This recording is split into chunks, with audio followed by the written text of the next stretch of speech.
All right, everybody, welcome back to Cheap Horsepower, and bam, my new cover has arrived.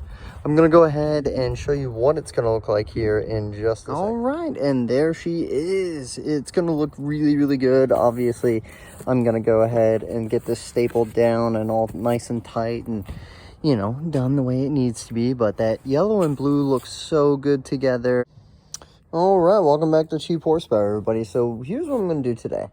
I'm going to fill in this stuff, as you can see it's uneven, with something, or I'm going to cut it out. Well, I guess we'll have to wait and see if it was a success, but what I did is, as you can see, I cut these lines, and then I cut quadrants to make it easier to basically get under a lip, and then I just started working this way. Believe it or not, this way works great. This way it kind of like, it gets a little choppy, so you got to go to the right.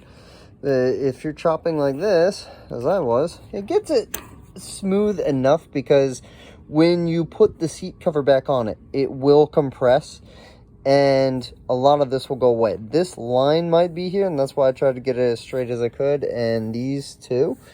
But for the most part, it's really not going to be there.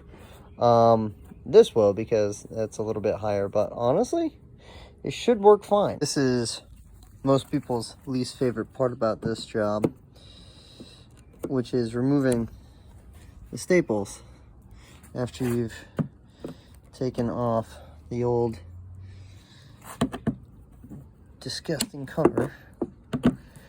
Well, honestly, I kind of like it. And voila, super nice. Oh, check this out. So I stapled everything on the bottom, all nice and tight, and I trimmed everything. Everything's nice and out of the way. And take a look. This came out really, really well. The only thing I would say is this doesn't really line up as well as the other side did. And I tried to get it really close, but it was always going to come under one side's lip a little bit, and it just happened to be on that side.